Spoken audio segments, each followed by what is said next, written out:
This is an emergency moment in the United States. Are we about to face a food stamp civil war in this country when Democrats and the deep state intentionally cut off food stamps and the EBT program for low-income Americans? They did so intentionally, of course, as part of the government shutdown. Why? Why would they do that?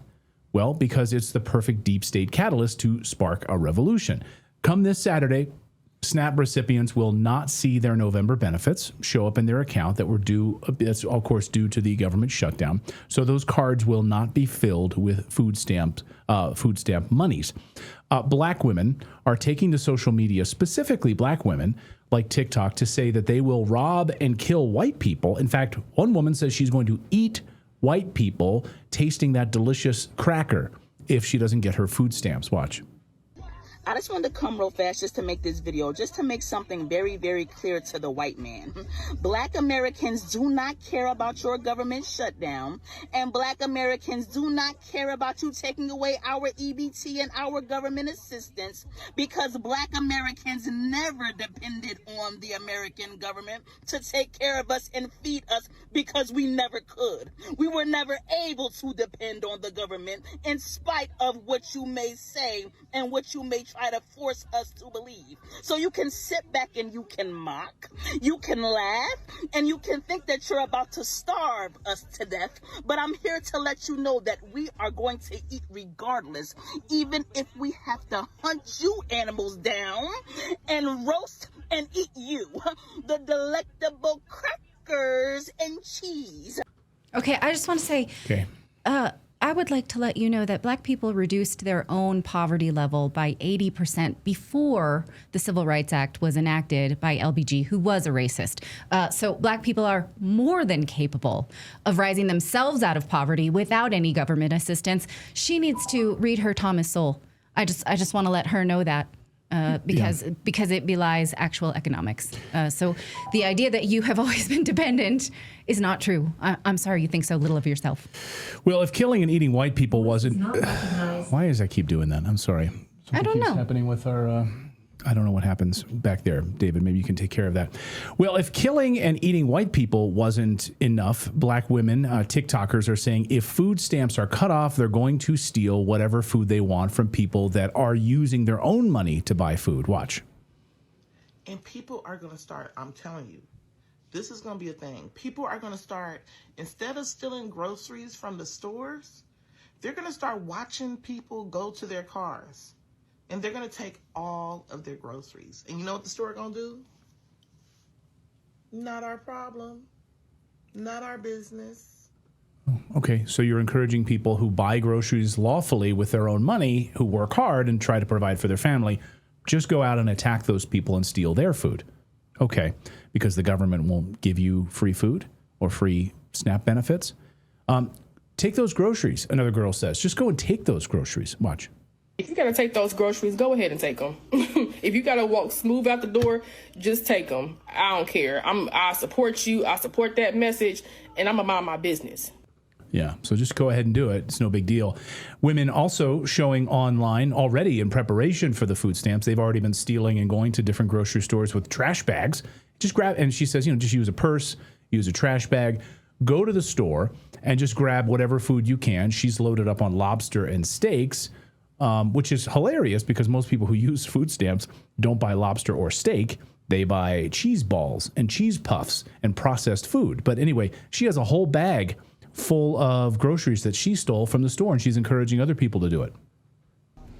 Hell, they talking about no food stamps. Y'all can take y'all purses if y'all want to. Y'all can take y'all purses if y'all want to. I ain't taking no purse. Yeah. Steak? What you mean? Steak? We about to eat good over here, baby. I ain't stopping shit. All right. Just so you understand, 12% of Americans are on SNAP program or on food stamps.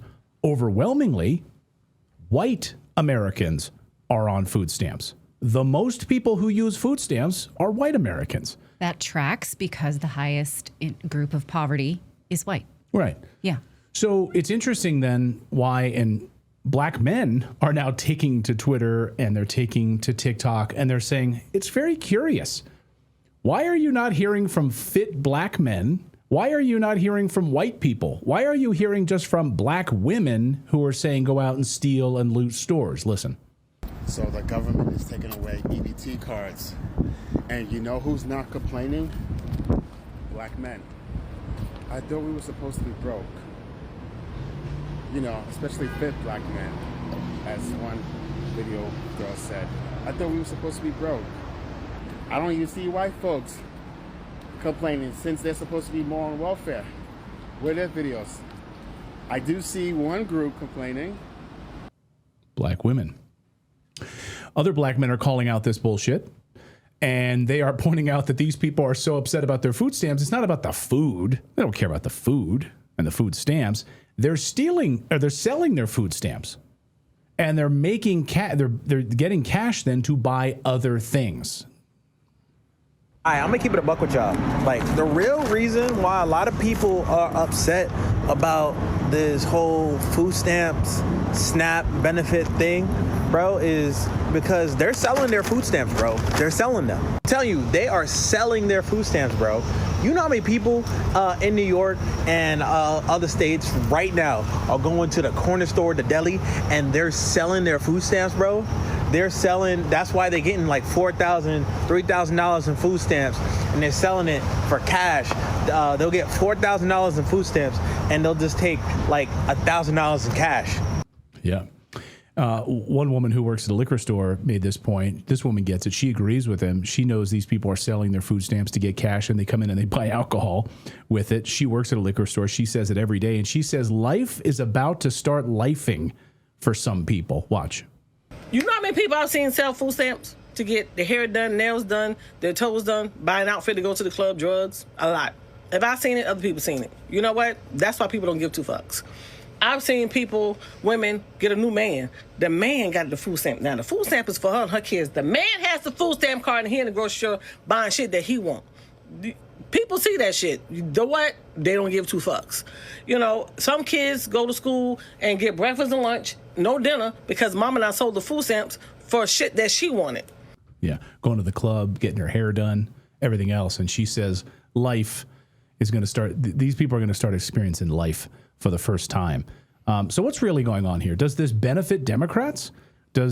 Are deep state forces here want a revolution? Does it benefit Donald Trump? Does it benefit us to be in a bit of a civil war when these food stamps run out? That's what they want, to foment this discontent. Mike Adams is the founder of Brighton.ai. I call him the Health Ranger. That's what he calls himself on X. Love this guy because that's his screen name on X. He's the founder of naturalnews.com. So this battle, you've been covering it on your show, seems to be unfolding where we've got about 2 days left before we're going to see something happen. I don't know what. I don't know if there's going to be massive civil unrest, some sort of a civil war, people freaking out, robbing people, looting stores, trying to get groceries because the food stamps program under the government shutdown shuts down on November 1st, the SNAP program. Before we get into like the politics of it all, Mike, I thought this program was it was initially started to really help people. It was to help people who were impoverished, who didn't have food, who were starving. But this thing hasn't really lived up to that at all. Where did this thing run afoul? Well, I think when it also became corporate welfare for the processed food manufacturers who greatly benefit from this program. I mean, it's shameful as a culture that 1 in 8 Americans have to have their food paid for by somebody else in the country. That's a runaway problem by itself. But think about how the retailers, even Walmart, benefits from this. The banks benefit from the commerce transaction fees, and then the processed food companies benefit. And think about the long-term costs of this, because these processed foods, in my opinion, as a nutritionist and a food scientist, they contribute to long-term chronic degenerative disease, which raises healthcare costs in the long run. So we're paying people to eat food that will cause diseases that we then have to pay for later on down the road. That is a cycle into despair and disease, and we've got to stop that one way or another. Now, when we did this story earlier in the show, I was saying a lot of these people will use the food stamp program and sell their food stamps. This is verified. People will sell their food stamps, and then they get the cash, and they go and buy alcohol. They go get their hair done. They go, this has happened. This is well documented. This isn't like a new phenomenon. And then some people in the chat say not everyone does that. A lot of us need it, and we actually buy healthy food. So it's not, you can't, there's not a black and white issue, is it? No, it's not. And we do want to have compassion for our fellow Americans who need temporary help. What we don't want to create is long-term multi-generational dependence on a system that's actually promoting chronic disease and poverty. And so I agree with the Trump administration requiring some level of work, I think 20 hours a week or so, for people to continue to qualify in some states for the food stamp benefits. But I don't think it should be a long-term permanent program. And ultimately, by the way, we need to restrict it on junk foods. We need to say to people, hey, if you want our help buying food, that's fine, but you're going to need to buy more healthy ingredients. You're going to need to cook at home. You probably have time to cook since you're probably not working. So you could cook healthier foods, and then we need to teach them how to do that. And with AI today and our engine and other engines out there's so much great information about how people can make healthier food choices at home. You don't need to go to your doctor to tell you how to eat healthy. You can look it up with an AI engine. It's pretty straightforward. Yeah, I mean, like this afternoon, I'm making a roast chicken on my grill.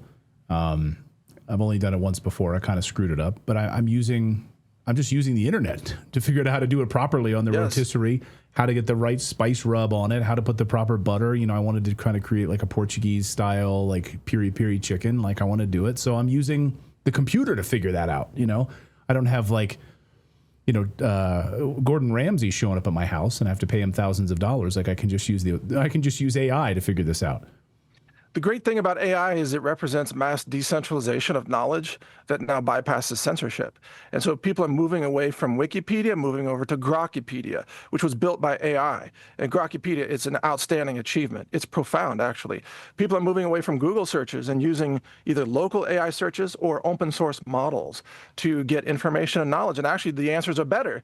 Because in my opinion, Google is a disinformation engine that's designed to cause ignorance and to dissociate humanity from knowledge. That's my opinion, but there are way better sources of knowledge and information out there, including Grokkipedia. Yeah, I know you've been really a big champion of Grokkipedia, and to me, Wikipedia is one of the worst websites in the world, and I'm so excited that there's now an alternative that can operate this way for people. That's so exciting.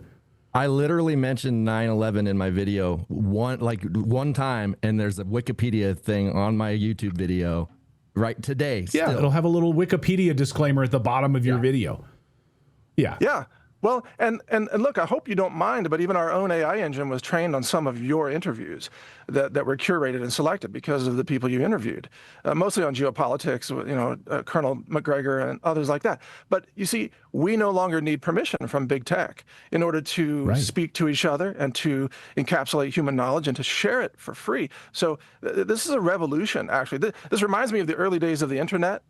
Before all the massive censorship took place, you could post almost anything. And that's the way it is with AI right now. We need to protect that because freedom of speech is what's going to help America turn around, if we do it at all. Oh, I love it. I love it. Back to before I get you out of here, Mike, I want to be respectful of your time today, but on the politics of the food stamps piece here, who benefits now? Because Republicans or Democrats today are holding a big press conference, Bernie Sanders out there blowing his mouth about how Donald Trump is trying to take away your food stamps, and this is going to, then you have Republicans who seem to be excited about it. So it seems like the uniparty is kind of in lockstep here, that this is some sort of a deep state program to create some sort of a revolution or civil war, and it's going to benefit whom? I just want to understand the machinations of this. Well, the way I see it, both parties benefit in different ways. And by the way, I always have time to join your show. It's just an honor to be here. But to answer your question, Democrats benefit because they want a mass uprising that is very emotional, that seems urgent, people screaming that they're starving, and they have to, in their minds, defeat Trump in order to be able to eat again. That's how it's going to be portrayed. The Republicans, or the Trump administration, I believe, can, in essence, use this emergency to further station federal troops to do things like protect grocery stores, which some of them may be looted or burned. And this, I think, is a medium-term strategy to position federal troops in time for the midterm elections in order to help prevent massive Democrat cheating in the midterms. Because if they can be prevented from cheating, then they cannot win in elections, period. We know they cheated in 2020. We know they cheat in all the midterms. But with a federal presence, then perhaps you could have either the National Guard or other federal troops of sorts actually do the ballot counting or the surveillance of the ballot counting with more transparency. So I think that Trump realizes you have to shut down the Democrat cheating, and if this is a way into that scenario, then so be it. But we'll see. We'll see. And Democrats love the idea of people taking to the streets and saying, "Down with President Trump. He's taking away your food stamps, and there's a revolution in this country, and this is the party that kept you from getting food," right? Right. That's what they want to say, which is absurd, of course. I mean, it's the Democrats that destroy economies, that do not understand finance or economics or how anything works. Democrat policies is what has thrust people into poverty and desperation. Although, of course, both parties continue to spend and spend and spend, and that does destroy the value of the dollar. But at least if we had more of a meritocracy free market system, more people could lift themselves up out of poverty and be able to afford to eat. The great Mike Adams, founder of Brighton.ai, founder of naturalnews.com. You can follow him as the Health Ranger on X. I love his content. I think Mike is one of the bravest people in this business, in journalism, and covering these topics. Really, really thank you for that. Unafraid. That's what I love about Mike. So, Mike, thank you so much for jumping in and talking with us. We'd love to have you back anytime. Thanks, Mike. Love to join you. Have a great day.